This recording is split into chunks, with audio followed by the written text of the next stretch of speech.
Hey everybody, Larry, Fort Worth Memories Museum and Group, and all of our other groups. It's Tuesday, Hometown Heroes, and Rick and Mary have a special guest, so let's get the show started. Good morning, Larry. Good morning, Mary. Morning. We do have a special guest. We've got Master Sergeant, and he's Air Force Master Sergeant. Woohoo! You know Combat those are my photographer. favorites. Jeremy Locke. And Jeremy has been in over 90 countries, thereabouts. Yeah. Well over 80. I'm sure it's reaching 90. Yeah. And you were in Afghanistan, Iraq. Yep. You've done a lot of humanitarian things too. But how did you get from joining the Air Force and developing pictures, I guess, or X-rays or something? You wanted to be an X-ray technician, correct? That is correct. Well, Larry, Rick, and Mary, thanks so much for having me today. It's great. an honor to sit down, especially with a blue partner. We signed the kinder, gentler blue That's line. right.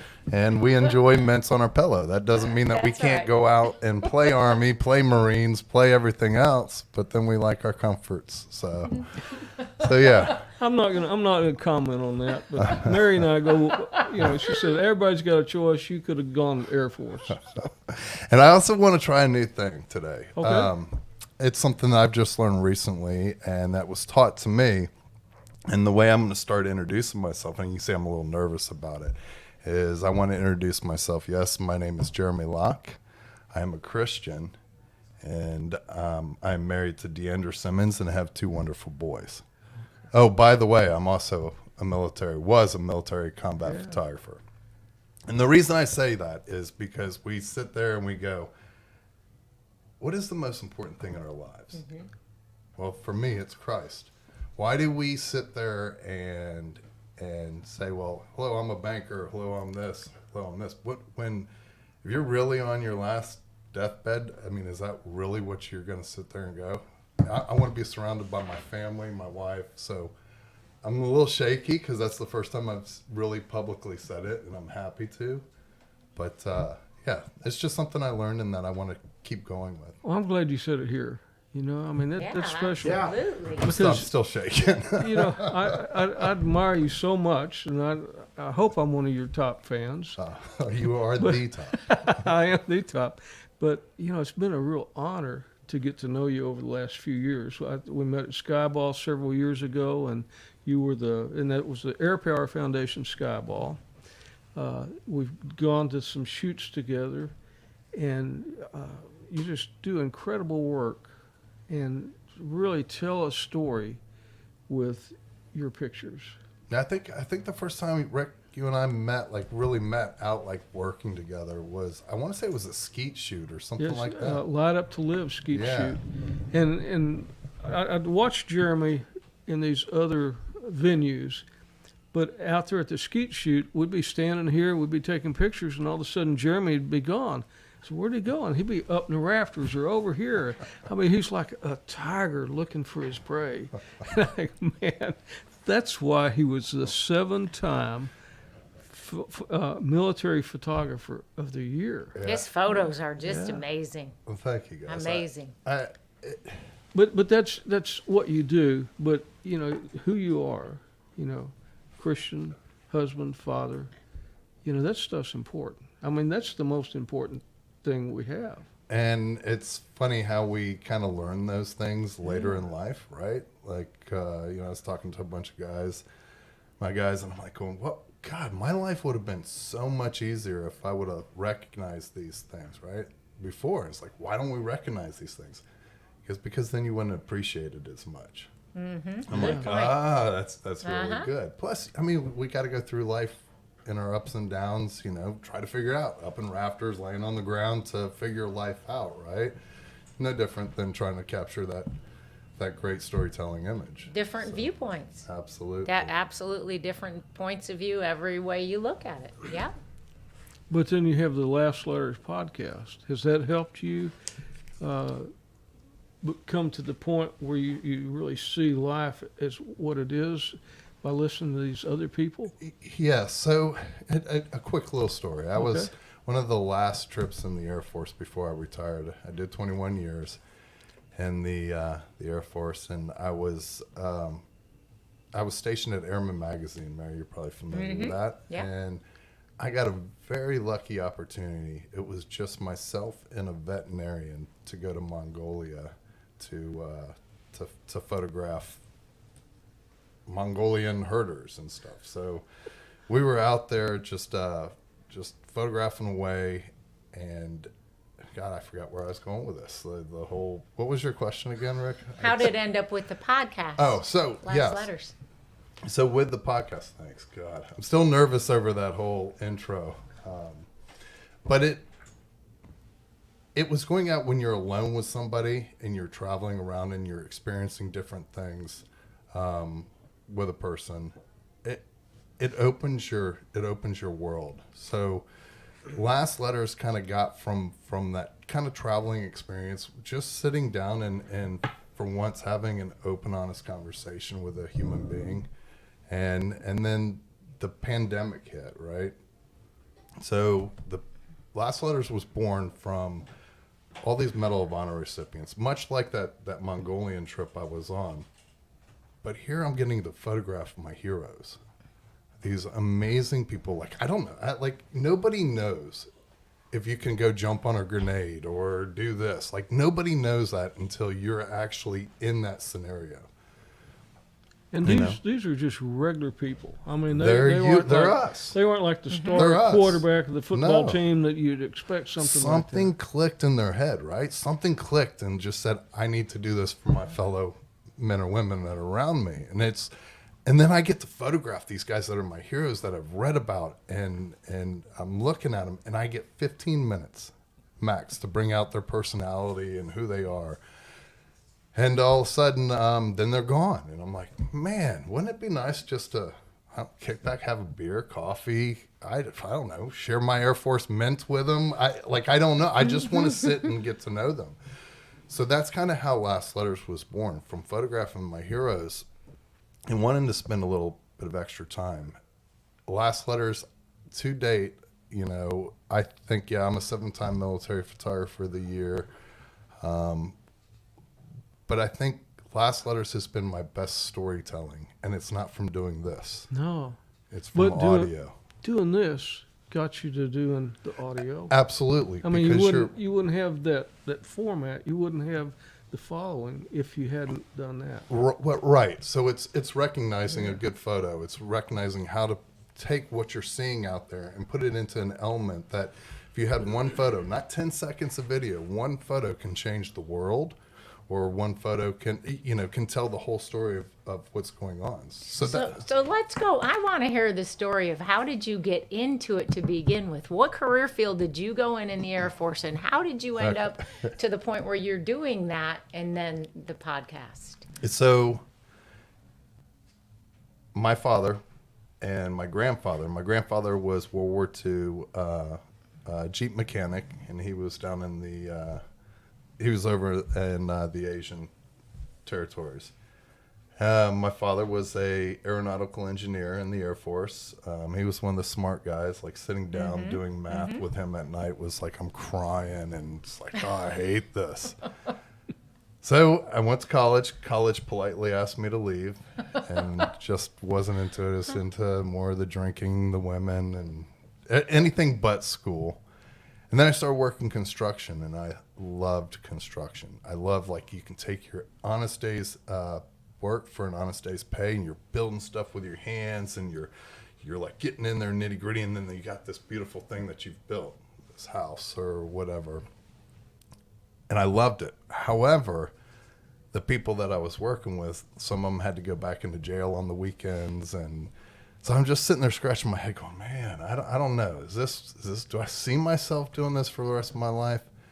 And I was like, you know what? Let me go talk to the Air Force recruiter. Let me try that. So I went to the Air Force, and I wanted to be an X-ray technician. My mother was a neonatal intensive care. No, she wasn't. That's my sister. She was a nurse, a midwife, nurse practitioner, all that kind of stuff. I'm like, maybe I can combine a medical career field, do 4 years and get out, get a good trade, That's where the ladies are, right in the medical field. So I was like, that's what I'll choose. Again, college stuff. But went there, and of course, my recruiter was like, "Oh yeah, absolutely, you'll get that. Just sign up, sign up, open general." So I was given the job as an imagery processor. So I was the guy that would be in the darkroom processing and printing your U-2 spy plane footage, your satellite imagery. And it was really cool because literally the stuff we were working on, like the president was seeing it. This is during Bosnia. On scene battlefield commanders were seeing your work. Just incredible kind of tip of the spear, which I felt tip of the spear kind of stuff, and just loved it. And then photographers started dropping off their rolls of film to me. I'm like, wait, what is this? And we start developing. I'm like, oh my God, this guy was over in Vietnam. Oh my God, this guy was over in Africa. And I'm like, wait, what am I doing sniffing chemicals sitting here in a dark room? Picked up a camera. Career fields started merging, and just had some beautiful people that believed in me, mentors. It doesn't matter what you do in life. Mentors are the key to your success. Amen. They really are. They had seen something in me, and I fell in love with it. And at first I was like, okay, I'm carrying around a camera. I don't have to fill sandbags, right? Oh, wait, I'm just photographing, right? I don't have to do that stuff. I don't have to do any of that. I'm just here photographing. And it turns out that you need to become part of the team to get in. I went to my first workshop, and there's one of my beautiful mentors, Mary Calvert is her name. She's the Washington, D.C. based photographer. Just an incredible woman. And the images I saw that she was capturing were like, you could feel them. You could feel them. And at the time, I had a buddy of mine, buddy named Preston, and he was more of a sports guy, but we were always kind of competing. So he kind of wanted to be a Joe McNally kind of photographer. And when I saw Mary present her work, I was like, that's me. That's who I want to be. That woman has been a part of my life as well as a lot of mentors. But at my retirement, she's meant so much to me that at my retirement, I bought a little antique mirror. And I said, I want you to look into there because that's who I wanted to be every day. So when she saw her reflection, it was her. Literally, when I learned after watching her work the true power of a photo. And Rick, you know this, like 1/8,000th of a second can change the world. Not 10 seconds, 20 seconds of video, 1/8,000th of a second. I was hooked. And that's kind of how I got into photography. And it was a love. And over my career, I look back and, God, I miss it every day. You miss it? Yes. I would go in a heartbeat. Yeah. They said I could go back same job. I'd be raising my hand. Yeah, me too. I'm going to be a little slower, but wiser though, right? Yeah, see, as a Wiser, first yeah. sergeant, I don't have to worry about speed. I need to be wiser. Yeah. Exactly. So, I would go back in a heartbeat, and nothing gave me greater joy than, on the battlefield, Iraq, Afghanistan, a soldier, sailor, airman, or whatever, come up to me and say, my mom, sent me this clip, and it's their hometown newspaper. And it wasn't a National Geographic, wasn't Time, it wasn't Washington Post, New York Times. It was a hometown newspaper. And nothing gave me greater joy or honor in my career than documenting what our brave men and women did over there. And to see it as a whole, like we always think, like, okay, you got to be out on the battlefield to be, but I got to see everything. I got to see how supplies go in, to airplanes bringing things, to tanks driving. I got to see and witness the whole beautiful thing that's our beautiful military. That's why we're so mighty and we're so powerful. But you did go on the battlefield. Oh, I mean, absolutely. You were embedded with the Special Forces and other units, and you went out past the wire, out where the battle was, too. So, Oh, yeah. Oh yeah. Went out You there got, a you've, couple been, times. you've been shot at. Been shot at. I've been blown up. I've stuck my finger in bullet holes. Yeah, I can tell you the first time I ever got shot at was I was there right as the statues came down in Iraq, and we're riding around in soft Humvees, and we're sitting there like, wow, like really. I had my Syracuse baseball cap on backwards, just like real cowboy kind of town. And we're rolling in the back of this pickup kind of Humvees, and we're rolling, and all of a sudden you just hear snap, snap, and crack, crack. And it's bullets whizzing by your head, and it's hitting the trees behind you. And I just remember ducking down and going, oh shit, looking over at my gunner. My gunner's just going, cat, cat, cat, cat, cat. And I'm like just sitting there like a kid in a candy store, like, oh my God, wow, I'm really here. And then as soon as I went, oh my God, I got to photograph this, it was over.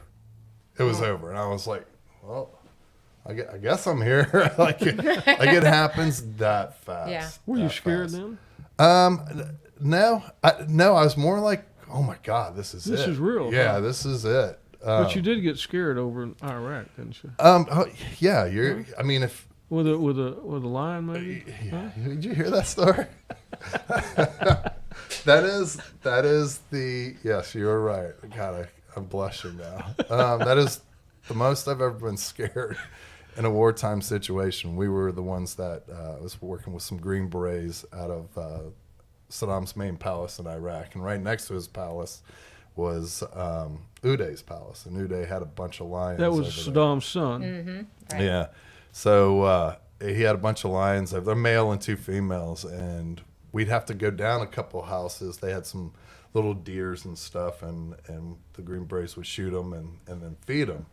And I remember getting like, it's like to me and you. There's just the lions there, and I'm going up with my camera just nice and slow, and I'm like, it lunged and just like my bones inside me, you feel it going, and I jumped back. I probably screamed the loudest I've ever screamed. Little girl, I might have peed my pants a little bit, and all the big bad, Green Berets were just sitting there laughing. So yeah, that was the scariest wartime situation. Yeah, good old lions. We actually were over there too when one of the females gave birth. So, Wow. pretty cool experience. You don't expect to find that in a war zone, a zoo in somebody's house like that. No, not at all. And some of those stories, I guess he'd feed people to the lions. It wouldn't surprise me. It really wouldn't surprise me. But you also went on one of the last hunting expeditions for Bin Laden, didn't you? That is correct. We were. That was in Afghanistan. Yep, up in the Tor Bor Mountains. It was the intel that we got was it was the last JDAM missile strike into the mountain system, and he was there. And then the intel was in this area in Tora Bora, there was this big mound, burial mound, and people came in from all over the place for this burial. And then the intel was that this person was over 6 feet. So that's why we get in there. So we fly in. It was with a bunch of Canadians and then our special forces. It was a mix of guys. Was this you flew in a Chinook? Yeah, flew in And you Chinooks, had and to we do land. Yeah, we land half on, half off, and get out, go, and That's a critical point when those RPGs can knock those right oh off yeah. the Thank mountain. God we didn't have any of that kind of stuff. But you're absolutely Yeah. right, because you're sitting there hovering, and And you got to be a good helicopter pilot to hover like that. especially in those mountains. I mean, again, those mountains are what you kind of wanted against Russia, right? Like Yeah. they were able to knock down stuff. But yeah, went there on the mission, and we got there to the burial site, and I mean, you're just walking through all these poppy fields. It was like you're walking through these mountains. All of a sudden, you come up over this ridge, and you see this town. It was like utopia. It was like it just opened up, and just this beautiful town, and that was supposedly Bin Laden's summer home. There was waterways crafted. It was kind of like a Gilligan's Island thing. You know how they did all the water and all that. Mm-hmm. It was beautiful. It was immaculate. It looked like an engineer had done that. So our job was, any kind of dead person that we saw, we're clipping fingers. we had some special people out there that were gathering intel, and then we had to dig up the grave to get DNA. Unfortunately, it wasn't him, and Time Magazine came out with like a special edition last time we were close, a Bin Laden kind of edition magazine.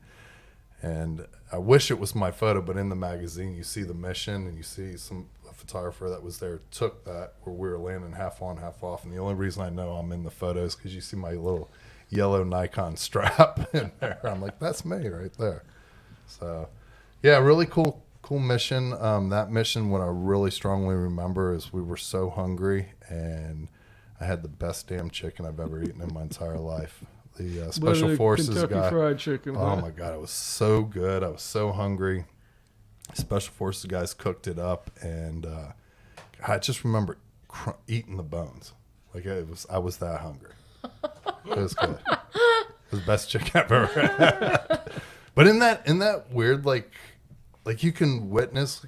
I mean, you've been there through the camera and see things through the camera. But at the end of the day, it's those weird little things that, like, I really remember going through. It's not that I had to stick a finger in a bullet hole. It's what got me there. I had to run so fast to get over there, or just weird little things like that.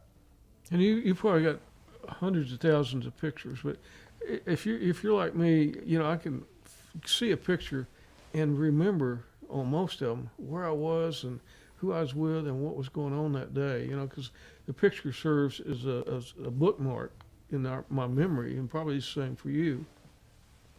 Absolutely. I'm horrible with names, so I am too. So I would have to look up, but I know exactly if I look at a picture what was going on that day, and yeah. So you Afghanistan, Iraq, and then you the Sami.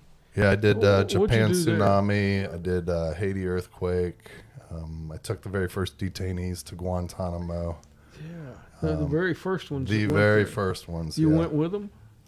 Yep, I met them in Turkey for this round, and then took Turkey down to Guantanamo and documented that. And last year, through the Freedom of Information Act, the New York Times was able to get a lot of my photos and some other guys' photos released, and they did a big write-up and article in the paper and online using my photos and a couple other of my combat camera friends. So, and these guys were like with hoods on so they couldn't see and shackled? And yeah, they were in orange jumpsuits, blindfolded, shackled.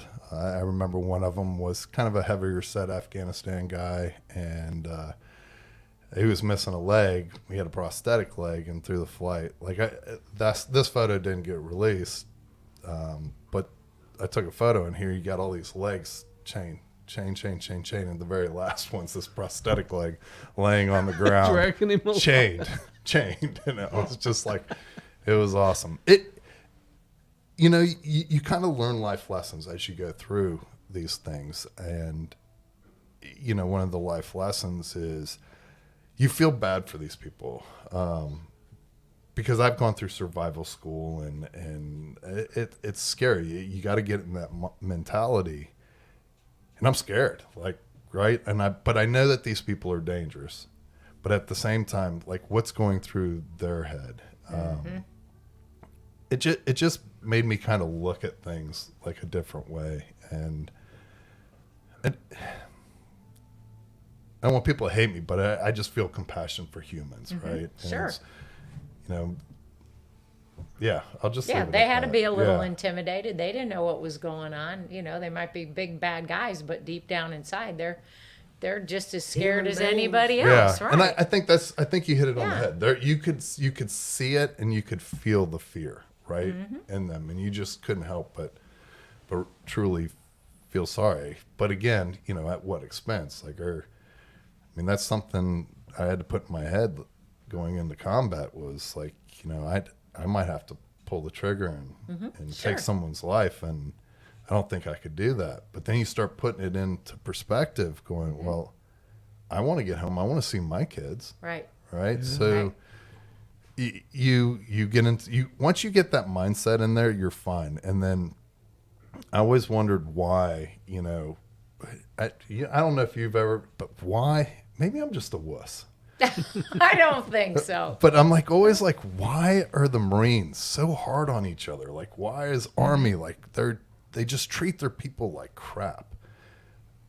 And there's a reason, and it's to save their lives. Right. Like you can't have an 18-year-old kid go. His boss tells him go take that building, and you know what? 20% of you might not come back out. And that kid go, whoa, time out, Sarge. Yeah, wait, right. here's my stress card. Wait, yeah. Here's I'm pulling my stress card. So right. again, another life lesson out on the battlefield is there is a reason for this. And then for that training, like you remember all the self-aid and buddy care to vehicle drivers, kicking it, like all this kind of training, you're like, every year you're like, oh, I got to take this again. It's like, can't I just skip out? What can I do to get out? In a combat situation, though, it is amazing. It's that muscle memory. Yeah, it right. snaps. It is so weird. It is so weird that happens and snaps, and totally get it for, those guys and gals that are out there on the battlefield doing it day in, day out. But just you have to think about what's going through their mind. Like with Don Graves, he was in the third wave the first day of Iwo Jima. And so he's going up there. I mean, he knows it's bad. And he sees all the explosion and the smoke. And then goes, as he's going there, seeing dead Marines floating in the water. And then having to get out and hit the beach. Or Woody Williams, because he went in the third day. So by then, the news, they knew what was going on. Right, they knew what they were See walking those into. guys and think what was going in their mind as a 19-year-old kid hitting the beach, Man, I mean, can you literally sit there and fathom it in our day and age and what our battle is?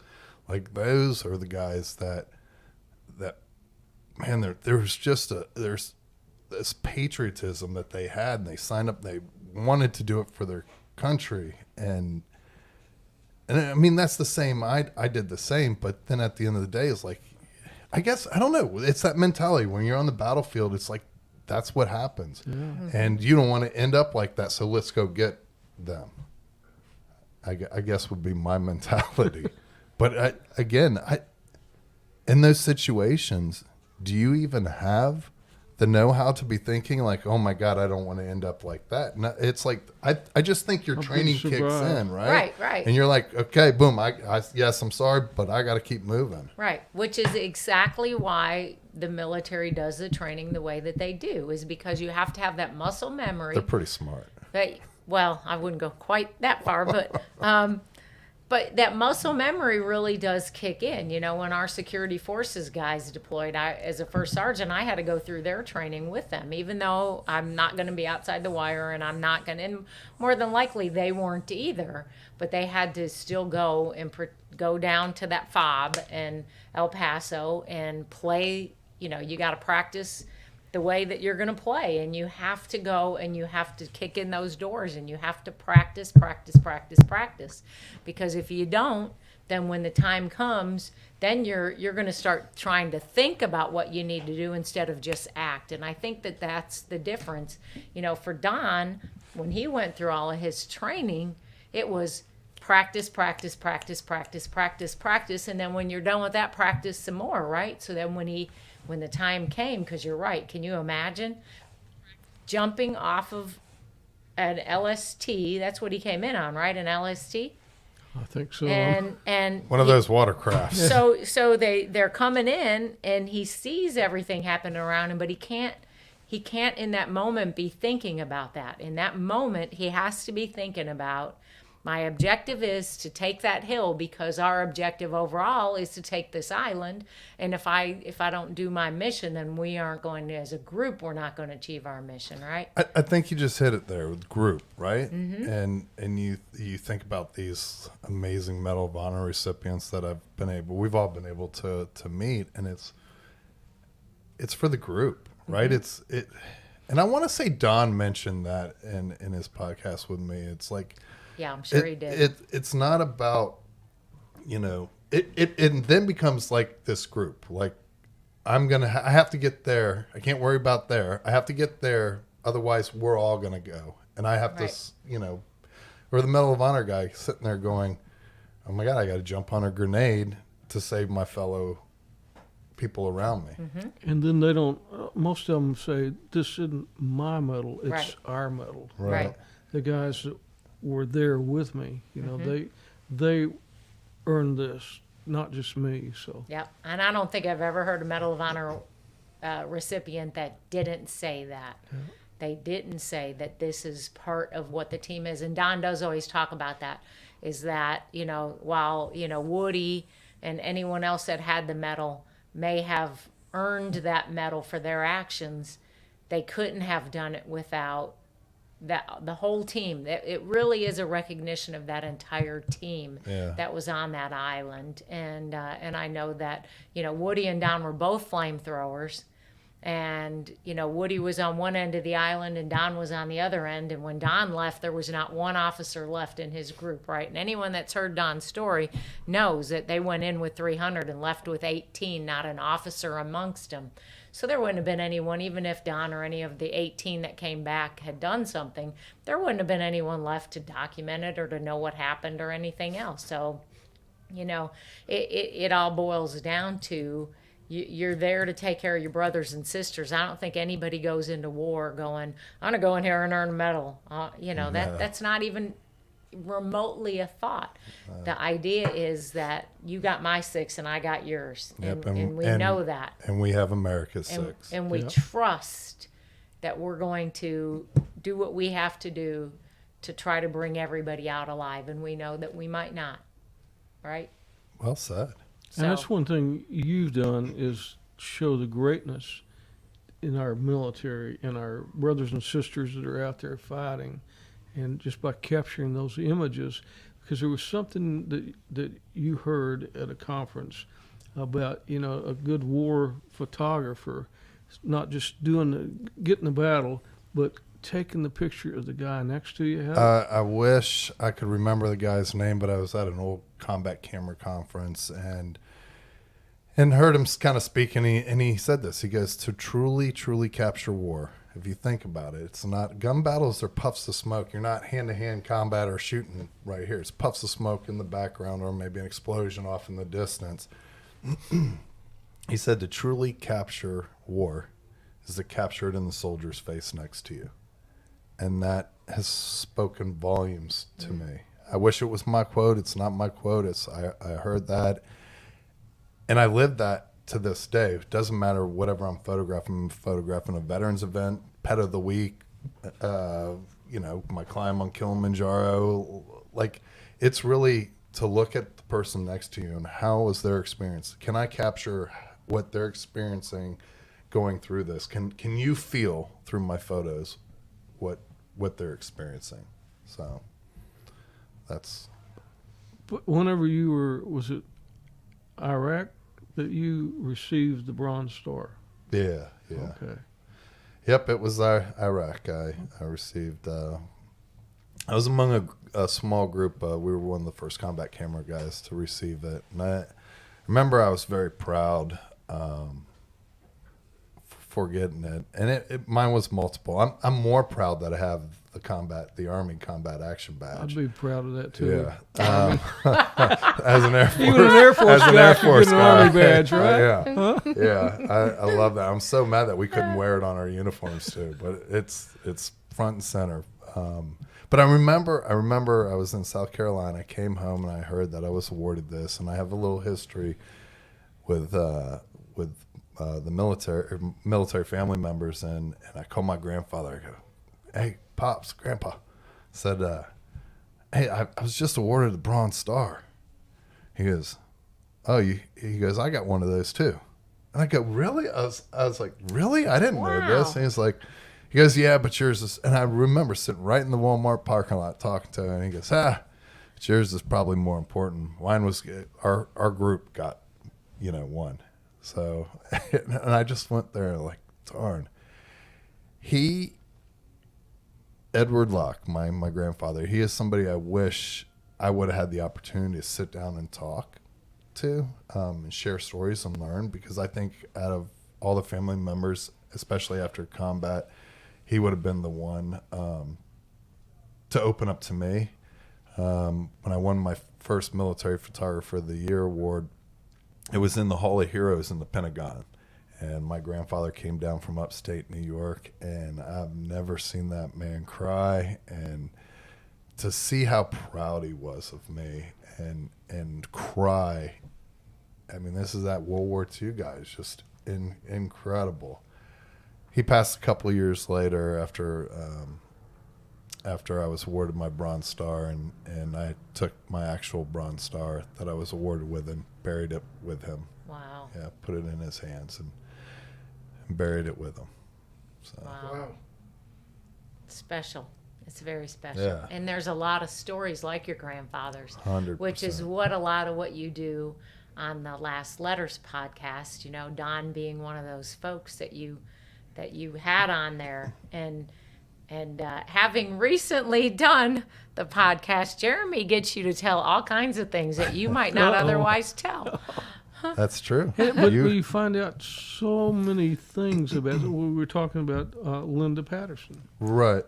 She was just recently a guest on. And I was listening to podcasts and learned things about Linda that I never knew. So to circle it all around, in the beginning you asked, how does it all circle back? Well, to become a good storyteller, I've had amazing mentors that have trained me in knowing how to show something in a different light or world, and that if you were standing right next to me, that you wouldn't see. So that's my goal, and it's storytelling.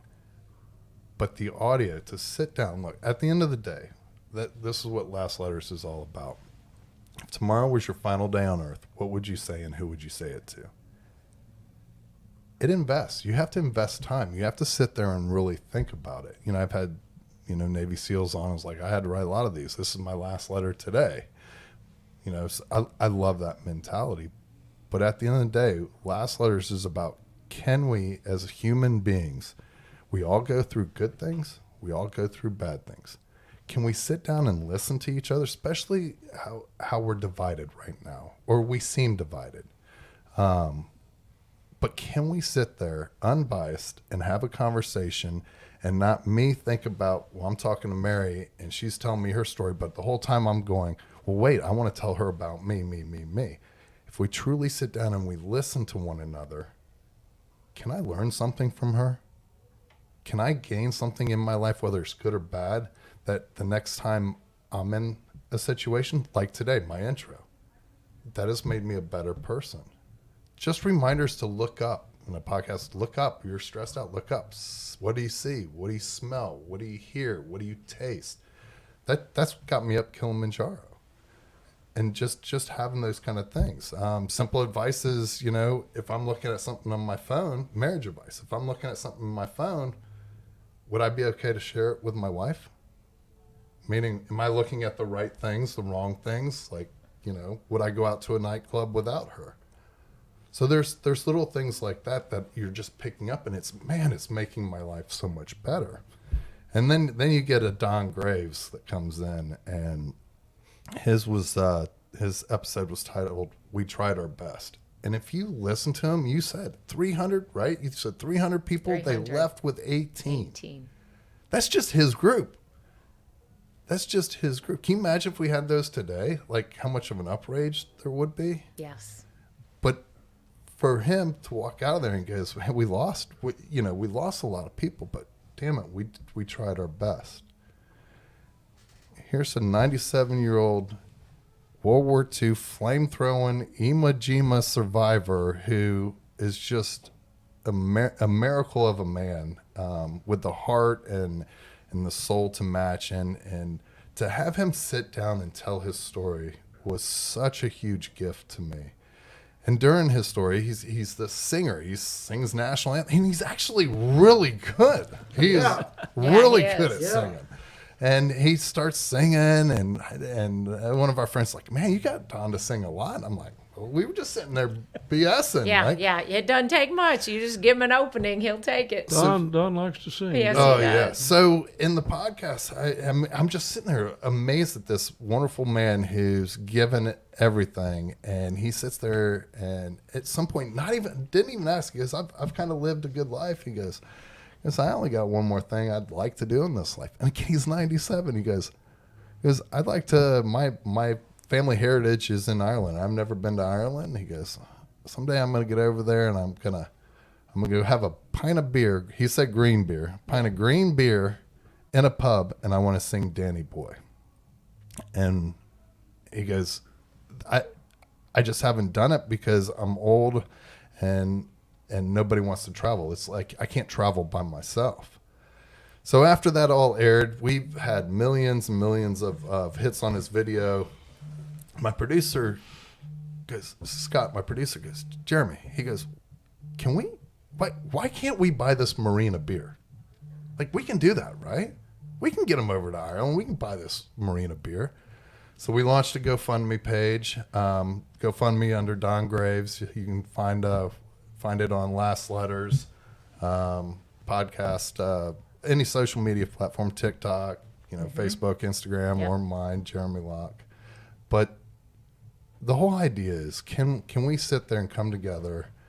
Somebody who gave so much to us, like I'm walking in my freedom because of him and his 300 guys, and those, like my grandfather. I'm sure your family members. Like, can we just give this person a gift? And all we're asking people to do is, donate what you can. Buy this marine a drink. If it's $5, $10, $100, whatever you want. And the beauty is we're going to bring it live to everybody on his birthday. We have the date set, and it's May 29th or April 29th through May 5th. His birthday's on the 3rd.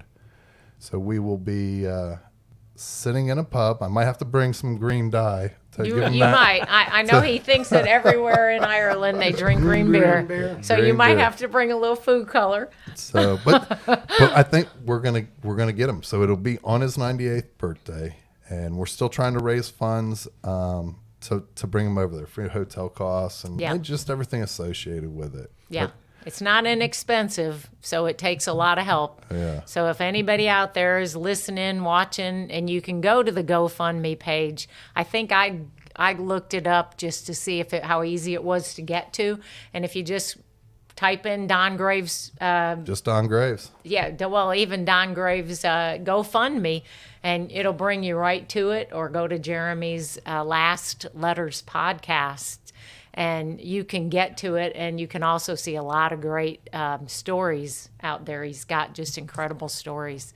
So if you can help out with that, man, and Don's been here. I mean, everybody, who in town doesn't know Don Graves, right?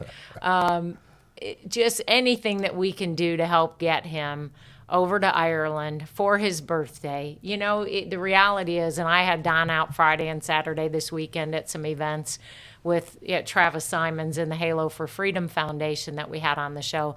And, everywhere that Don was, even other veterans are like coming up to him asking for his autograph, and they want to meet him and they want to talk to him.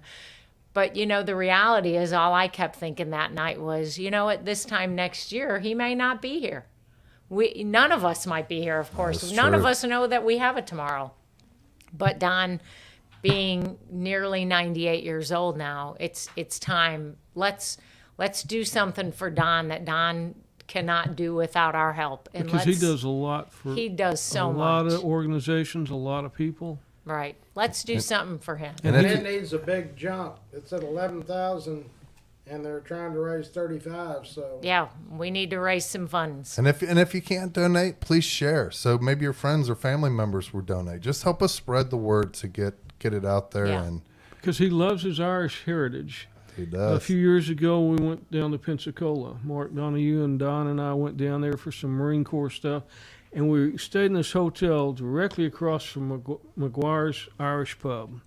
And so we went over there one night, and they had this guy, Mossy Moran from Ireland, and he was singing all these songs. And I went up to him and I said, hey, there's this old guy, and he liked to sing. He said, I don't give my microphone up to anybody. I said, oh, that's fair enough.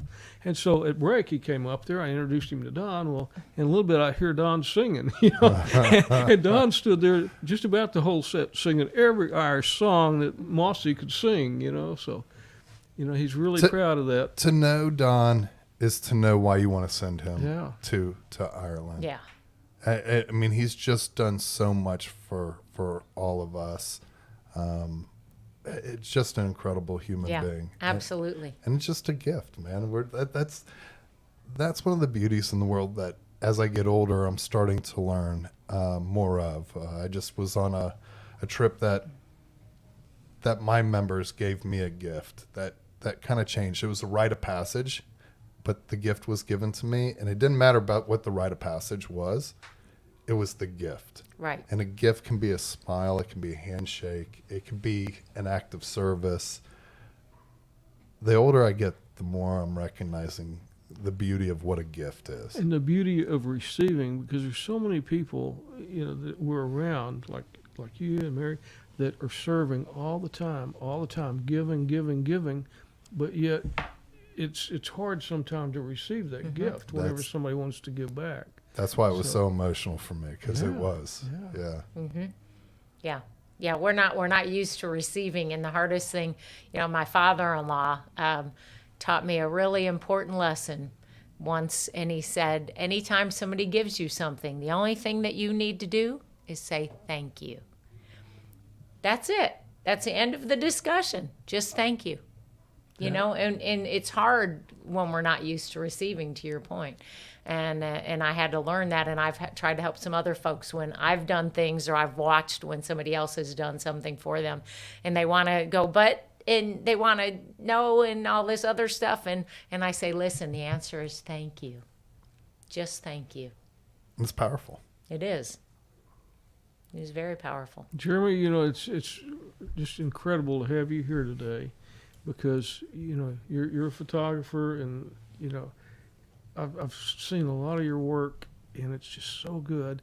And then you got this podcast, that's an incredible podcast. Thank you. And you're such a great interviewer, and it's kind of like, man, we're going to have the interviewer on, and we're going to ask him some questions. And what's really bad is when he interviews you just days before you go have surgery, and then you're thinking the whole time, that might really have been my last letter. And that was pretty emotional for me, because for those that don't know, of course, I had surgery about a week after I did my recording with Jeremy, and there were some complications, and things got a little bit hairy, scary, and I came out of that thinking, you know what, that really could have been my last letter. And how beautiful would that have been? Oh my gosh, don't even get me started. See? Right? Right, but what you wrote and who you wrote it to, like how beautiful. We've had two people, unfortunately, pass away. One was a guy named Don Winspear. He was handicapped. He, through a disease, he was paralyzed. He's like, why do you have me on this? Is it because I'm in a wheelchair? I'm like, no. He goes, well, you've had so many rock stars on. And he's like, why? It's just me. Right. And I go, because I want to know more about you. You're and we titled his Rock Star. He ended up passing away a week before his was about ready to be released. Imagine the gift. The wife called me up, and, we said, hey, we're going to hold off a little bit on this, let you guys go through your stuff. Right.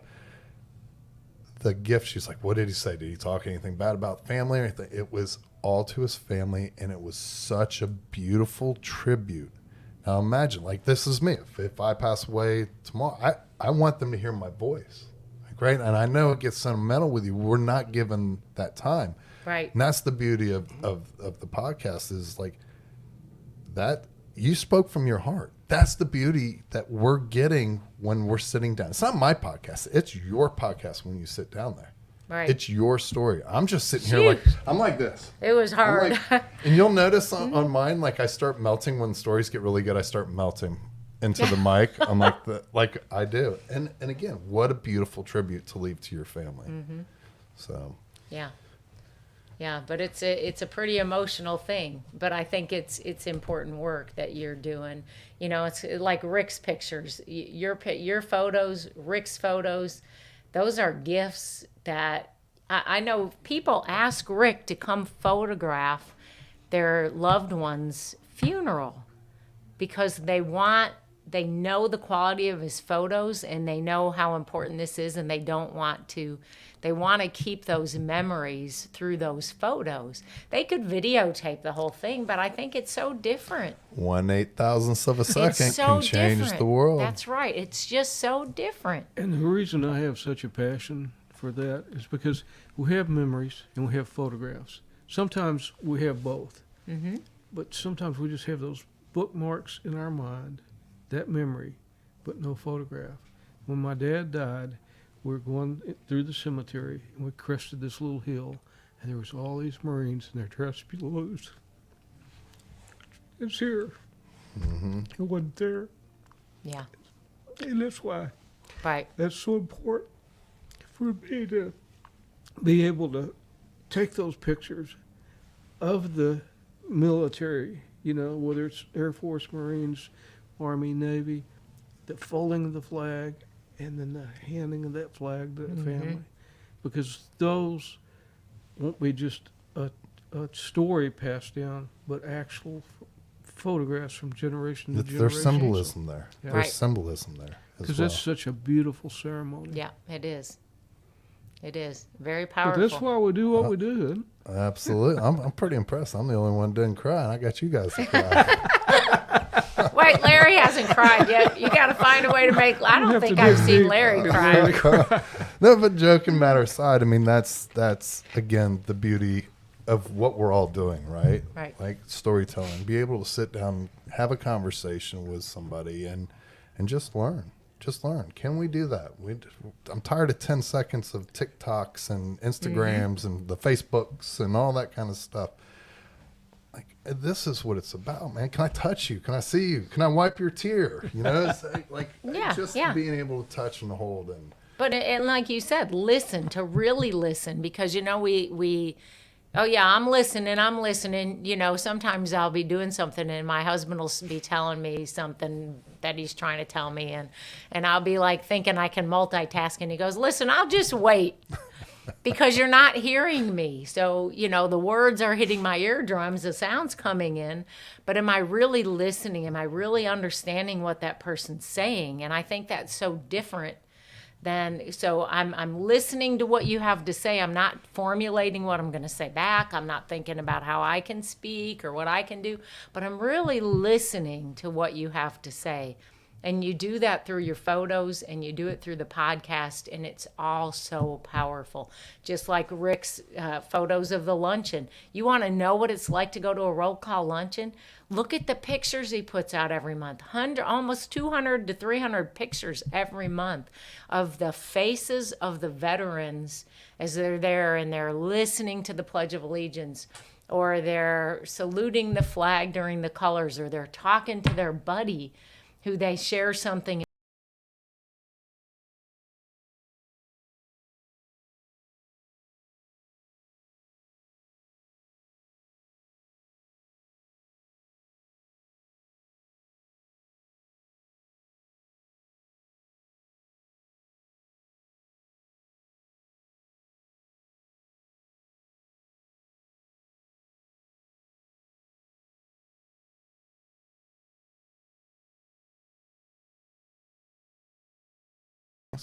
but it's okay. I still respect and I still love you. Right. Right? Can we do that?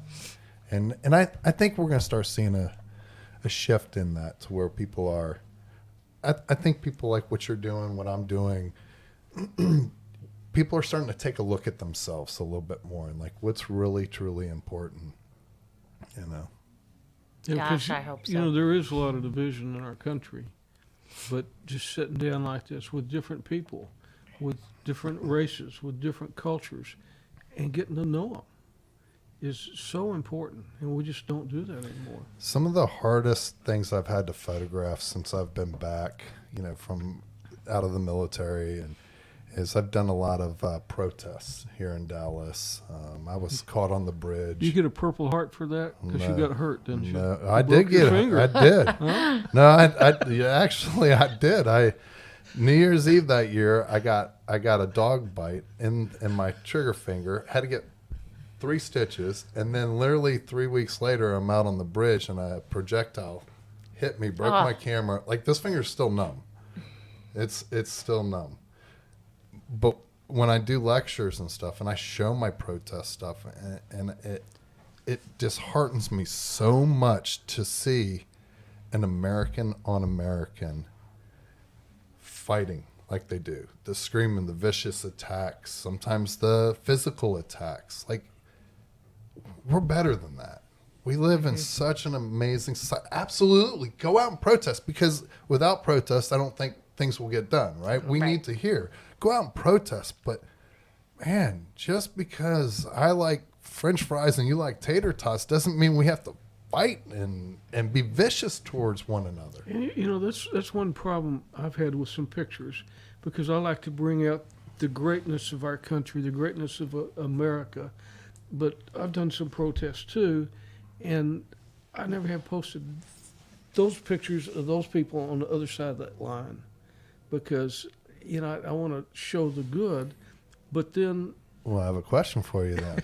Okay. Are you really being a journalist out there? Well, you know, that's what I'm struggling with. And this is a good thing to answer. Yeah. So there's a famous photographer, and he's in one of the agencies that I really love and admire what they do.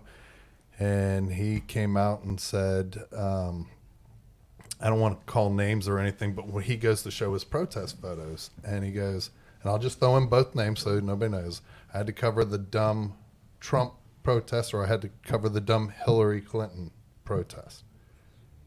Just him saying that already shows me what the view is going to be on that. So as photojournalists, we shouldn't. Yeah, it sucks, Rick, that you're out there. In war, that's all I look for was beauty. War's death and destruction. That's all around you. I'm going to be able to photograph that. But again, I truly believe human beings are amazing people. And when I show up to a situation, my job is to show you, maybe in a different way, but to show you exactly what's going on and let you interpret. You as the viewer need to interpret what's going on with it. Same with the podcast.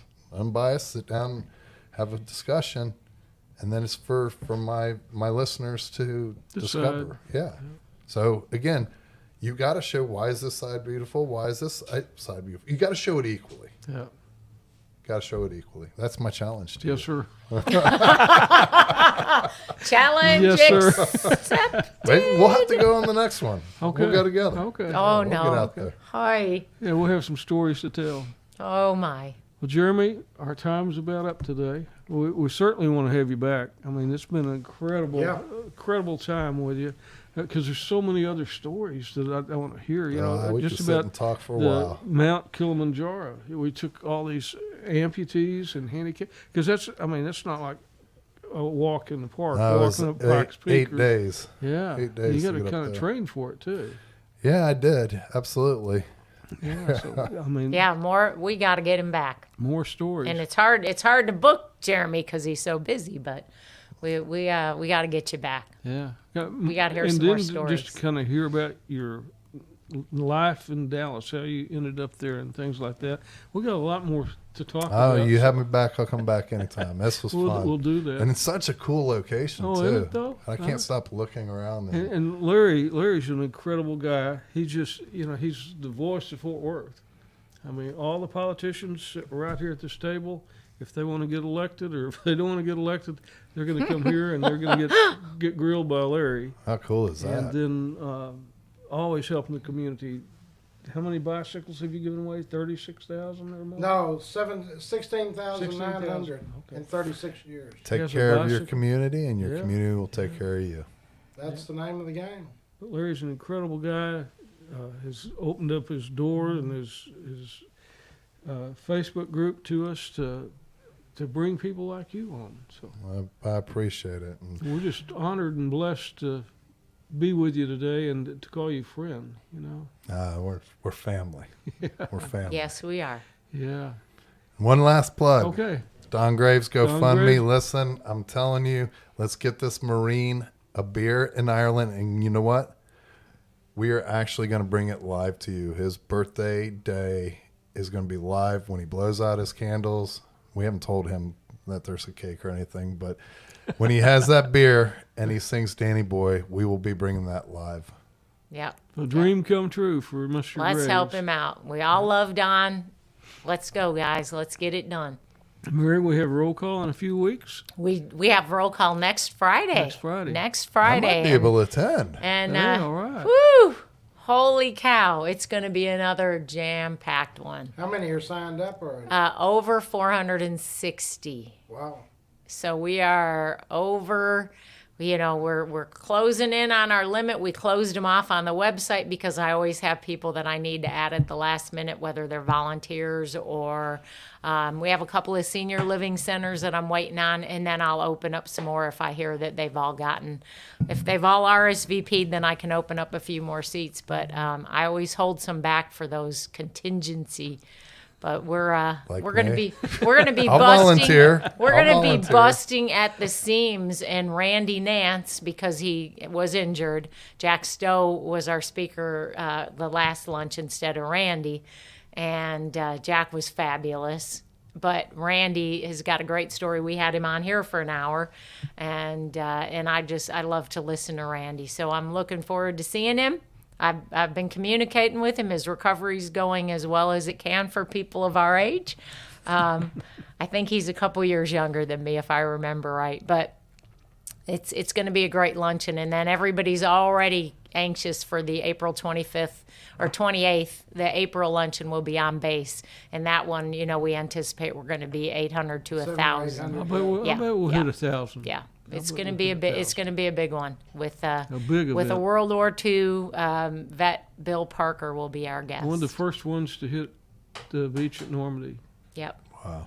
Yep. And Golden Gloves starts tomorrow night. The state finals is Wednesday, Thursday, Friday, Saturday. So we had the regionals this last week and got a lot of good boxers We need going to people the to state. support the gloves. Need people to support them, and we need people to support all the organizations out there that, all the ones we could sit here and name them all day long, but, we all work with some great organizations. So, Jeremy, thank you so much for being here. JeremyLock.com to see JeremyTlock.com. JeremyTlock.com, and then lastletters.net. Lastletters.net, but don't go there. It's a beautiful website, but don't go there. Go to wherever you consume your favorite podcasts, really, and check out all the great ones. Mary's is coming up. Okay. Yeah, be sure and let us know when Mary's is coming up. I'm not sure I'm ready for that yet. Larry, thank you for having us Yes, this sir. week. We'll see y'all. What episode is this? This is about 33, I think. Is it? Yeah, 33. I thought it was more than that. You Yeah, it sure? seems like forever, doesn't it? Seems like Yeah, number one I'll for go me. back and recount. I'll get a good count. Okay, guys. Tyler and Dusty, thank y'all for running the boards back there. And thank you for being here. We'll see you next week on Hometown Heroes. See y'all later.